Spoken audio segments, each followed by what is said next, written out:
नमस्कार दोस्तों, स्वागत है आपका हमारे चैनल धूप धनुषी आरती में। मैंने दक्षिणेश्वर मंदिर के वर्णन वचनामृत के अनुसार आप लोगों के सामने रखा है। आज जो है माता सिंहवाहिनी के दर्शन के विषय में आप लोगों को बताने जा रहा हूँ। श्री रामकृष्ण देव ने जो है माँ सिंहवाहिनी के दर्शन किए थे और उसका वर्णन बहुत ही सुंदरता से जो है वचनामृत में दिए गए हैं।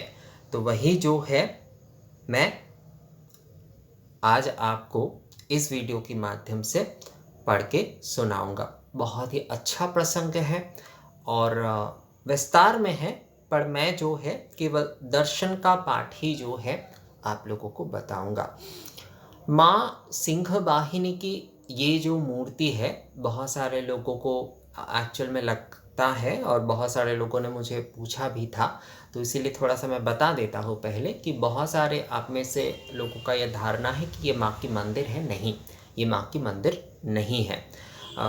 ये जो है वैसे एक बात पहले बता दूं कि यहाँ पर जो माँ के आप चित्र देख रहे हैं, ये सिंहवाहिनी मूर्ति की नहीं है, यानी कि सिंहवाहिनी विग्रह की नहीं है। ये असल में जो है बेलूर मठ में जगद्धात्री पूजा की चित्र है। सिंहवाहिनी माँ का चित्र जो है, जो मैंने थंबनेल पर लगाया है, वही जो है माँ सिंहवाहिनी के चित्र है। और वचनामृत में भी जो है माँ के चित्र के साथ जो है माँ के वर्णन किए गए हैं।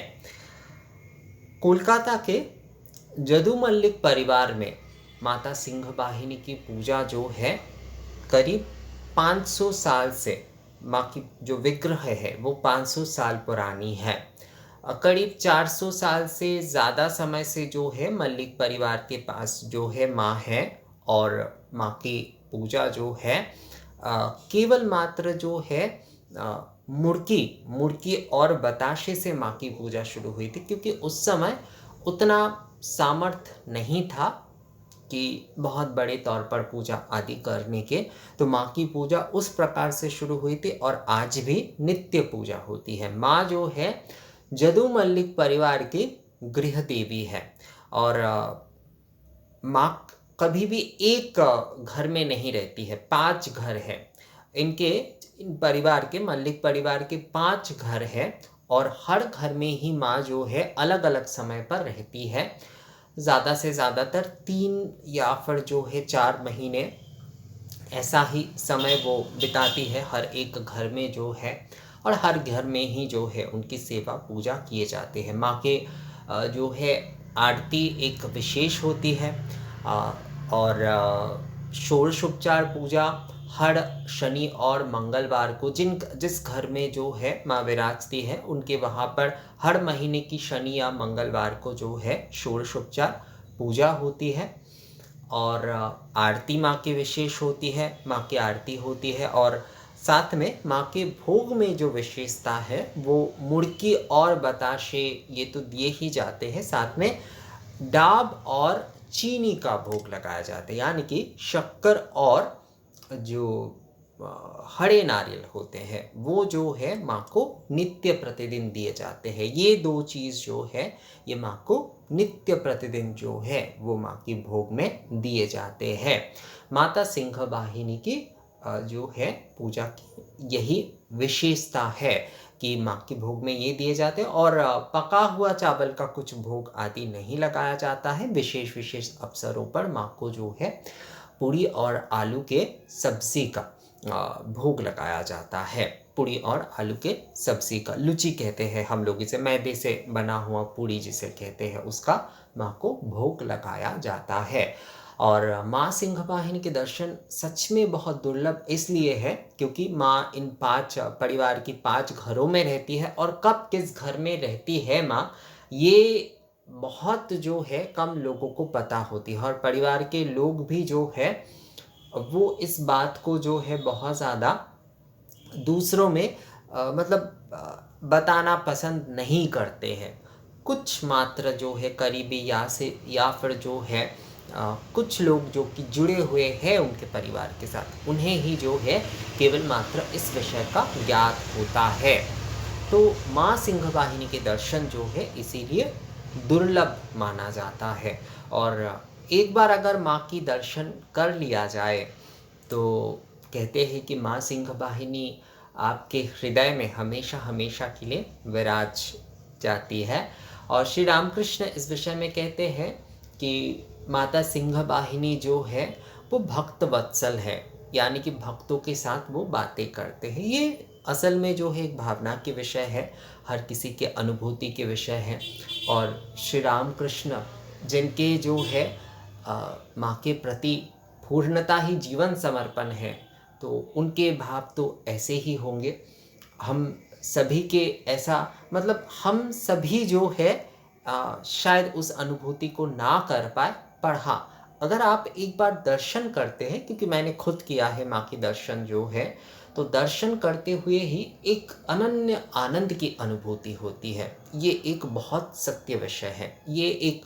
ये आनंद कैसा है ये एक्चुअली शब्दों में नहीं बताया जा सकता, पर ये आनंद की अनुभूति होती है।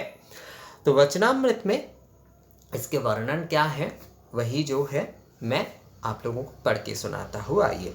तो श्री रामकृष्ण देव जो है जदू मल्लिक के मकान पर, वचनामृत में इसका वर्णन जो है, इसका जो टाइटल है उसे जो है यदु मल्लिक के मकान पर इस नाम से किया गया है।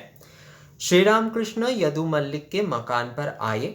कृष्णा प्रतिपदा है, चांदनी रात है। जिस कमरे में सिंहवाहिनी देवी की नित्य सेवा होती है, उस कमरे में श्री रामकृष्ण भक्तों के साथ उपस्थित हुए।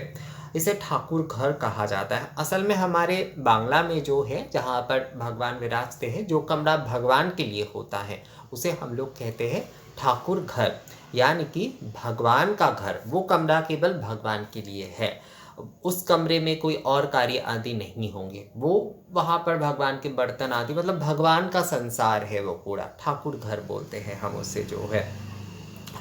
जिस कमरे में सिंहवाहिनी देवी की नित्य सेवा होती है, उस कमरे में श्री रामकृष्ण भक्तों के साथ उपस्थित हुए। सचंदन पुष्प और मालाओं द्वारा पूजित और विभूषित होकर देवी ने अपूर्व शोभा धारण की है।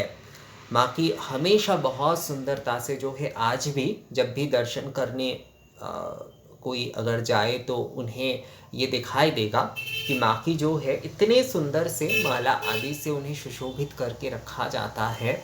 एक अनन्य अनुभूति होती है देखते ही। सचंदन पुष्प और मालाओं द्वारा पूजित और विभूषित होकर देवी के अपूर्व शोभा धारण की है। देवी ने अपूर्व शोभा धारण की है। सामने पुजारी बैठे हुए हैं।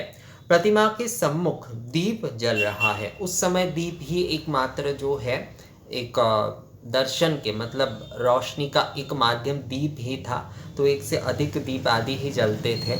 अभी तो देखिए लाइट हो गया है, पर फिर भी माँ के मंदिर में आज भी जो है दीपक आदि जलाकर रखे जाते हैं विशेष अवसरों पर खासकर जो है, और एक दीप तो जलता ही रहता है हमेशा। पर उस समय जो है बहुत सारे दीप ही जल रहे होंगे, क्योंकि उस समय दीप के रोशनी में ही दर्शन आदि करना होता था।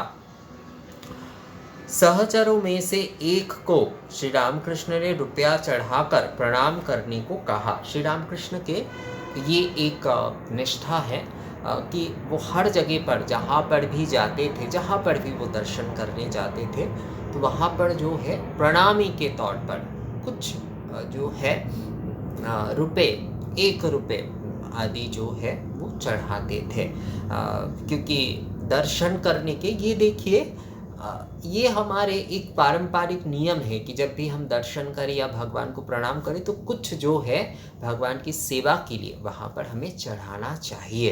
तो ये एक परंपरा है जो कि श्री रामकृष्ण देव भी पालन कर रहे हैं, क्योंकि देवता के दर्शन के लिए आने पर कुछ प्रणामी चढ़ानी चाहिए। ये देखिए यहाँ पर श्री रामकृष्ण देव बोल भी रहे हैं कि देवता के दर्शन के लिए आने पर कुछ प्रणामी चढ़ानी चाहिए। श्री रामकृष्ण सिंहवाहिनी के सामने हाथ जोड़कर खड़े हैं, आपके पीछे। ये बहुत पुराने, क्योंकि हिंदी में लिखे गए हैं, वचनामृत तो आज की पुस्तक नहीं है, तो उस समय यही रिवाज था कि ऐसे आप कह के ही जो है लिखा जाता था। आपके पीछे भक्तगण हाथ जोड़कर खड़े हैं। श्री रामकृष्ण बड़ी देर तक दर्शन कर रहे हैं। क्या आश्चर्य है, दर्शन करते हुए आप सहसा समाधि मग्न हो गए। ये एक श्री रामकृष्ण की एक स्वाभाविक प्रवृत्ति है कि जब भी वो जो है देवी या देवता को दर्शन करते थे तो वो एक दूसरे जगत में चले जाते थे। जितने भी वर्णन आदि मिलते हैं तो ये सारी चीज़ें बहुत सारे लोग जैसे कि बहुत सारे लोग मुझे कई जाते हैं, जैसे काशी जाते या फिर कई हमारे दक्षिणेश्वर मंदिर आदि जाते हैं, मेरे कुछ परिचित आदि लोग हैं, तो वो आकर कहते हैं कि ये हम दर्शन करते हुए हमारे ये हो गए, हमारे वो हो गए। नहीं, ये एक्चुअली ये सारे विषय जो है ये हमारी मन की विषय है। पर श्री रामकृष्ण की ये जो भाव समाधि है, ये जो समाधि मग्नता है, ये जो है यह कोई मन का विषय नहीं है। ये एकदम जो है स्वाभाविक है। ये विषय ही उनका स्वाभाविक है क्योंकि उन्होंने जो है प्रत्यक्ष किया है। जो ईश्वर को प्रत्यक्ष किए हैं उनके ऐसा होना ही बहुत स्वाभाविक है। जो ये कहते हैं, मतलब जिन ईश्वर प्रत्यक्ष करने के बाद यही कहा जाता है कि सब कुछ शुद्ध चैतन्यमय, तो जिनके भाव जो है इस प्रकार के हैं क्योंकि उन्होंने प्रत्यक्ष किए हैं, तो उनके ऐसे भाव समाधि मग्नता ही होंगे। इसमें कोई आश्चर्य की बात बिल्कुल नहीं है, बिल्कुल कोई आश्चर्य की बात नहीं। पर हम में से कई लोग जैसे कि कोई मंदिर आदि में जाकर ऐसे हम सोचते हैं, वो हमारा मन का सोच मात्र होता है, वो प्रत्यक्ष विषय नहीं होता है क्योंकि हमने प्रत्यक्ष ईश्वर को नहीं देखा है, हमने ईश्वर को प्रत्यक्ष नहीं किया है, तो वो हमारा मन का एक सोच मात्र होता है। पर श्री रामकृष्ण के ये जो समाधि मग्नता है ये प्रत्यक्ष है, ये एकदम प्रत्यक्ष, और ये ईश्वर को प्रत्यक्ष करने के बाद ही हो सकता है। ये ऐसे जो है कोशिश करके नहीं होता, ये कोई कोशिश करने की विषय नहीं है या मन की सोच नहीं है। पत्थर की मूर्ति की तरह निस्तब्ध खड़े हैं, नेत्र निष्पलक हैं, क्योंकि ये स्वाभाविक विषय है, उनके लिए ये बहुत स्वाभाविक विषय है। काफी समय के बाद आपने लंबी सांस छोड़ी, समाधि छूटी, नशे में मस्त हुए से कह रहे हैं ये हो जाता है। जो ईश्वर को प्रत्यक्ष कर लेते हैं ना, उनके ये भाव हो जाते हैं। जैसे नशा करते हुए देखिएगा, जो लोग दारू आदि पीते हैं या गांजा आदि पीते हैं, मैंने जहाँ तक देखा है एक्चुअली, वो ना मगन हो जाता है एकदम, जो है शुद्ध बुद्ध, जगत में क्या हो रहा है क्या नहीं हो रहा है, वो एक अपने ही कुछ चीज़ें बकते रहते हैं, अपनी ही कुछ चीज़ें करते रहते हैं या फिर चुप रहते हैं। तो ये एक नशे की तरह होता है, और ये जो है ये तभी हो सकता है, मैं बार बार यही कह रहा हूँ, कि जब कोई ईश्वर को प्रत्यक्ष करता है। तो माँ चलता हूँ, नशे में मस्त हुए से कह रहे हैं माँ चलता हूँ। यहाँ पर हमारे बंगाली में कहा जाता है माँ आशी गो, अर्थात जो है माँ मैं चलता हूँ, माँ आशी हम लोग बोलते हैं माँ आशी। या फिर कोई भी मंदिर आदि में जाते हैं तो बहुत जो विनम्र भक्त होते हैं वो इसी प्रकार से अपने मन ही मन कहते हैं कि माँ आशी, अर्थात माँ मैं अब चलता हूँ। परंतु चल नहीं पाते, उसी प्रकार खड़े हैं। फिर रामलाल से कहा तुम वो गाना गाओ तभी मैं ठीक होऊंगा। रामलाल गाने लगे, हे माँ हर मोहिनी, तूने संसार को भुलावे में डाल रखा है। गीत समाप्त हुआ। अब श्री रामकृष्ण भक्तों के साथ बैठक खाने की ओर आ रहे हैं। चलते हुए बीच बीच में कहते हैं माँ मेरे हृदय में रहो, माँ मेरे हृदय में रहो। कितना सुंदर विषय है ये, देखिए श्री रामकृष्ण जब जो है माँ से विदा ले रहे हैं तो पहले तो वो कहते हैं कि माँ मैं चलता हूँ, हाँ, उसके बाद बोल रहे हैं माँ मेरे हृदय में रहो, मेरे हृदय में रहो, माँ मेरे हृदय में रहो, मेरे हृदय कमलासन में रहो। ये मैंने जब पहली बार इसका वर्णन पढ़ा था ना दोस्तों, सच में एक अलग सी ही जो है अनुभूति हुआ था कि कितने सुंदर ये शब्द है। वचनामृत में कई बार ये सारे विषय आते हैं, पर यहाँ पर मतलब पहली बार मुझे जो है ये सिंहवाहिनी दर्शन में ही ये शब्द मिला था, ये जो वाक्य है कि माँ मेरे हृदय में रहो, माँ मेरे हृदय में रहो।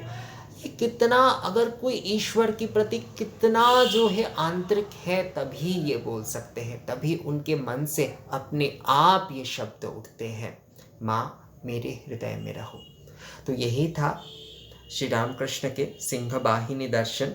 वो यदुमल्लिक के बैठक खाना के ओर जा रहे हैं और चलते हुए बीच बीच में कहते हैं, माँ मेरे हृदय में रहो, माँ मेरे हृदय में रहो। तो सिंहवाहिनी दर्शन के ऊपर वचनामृत में यही वर्णन दिए गए हैं और मैंने भी आप लोगों को यही पढ़ के सुनाया। कैसा लगा ये वर्णन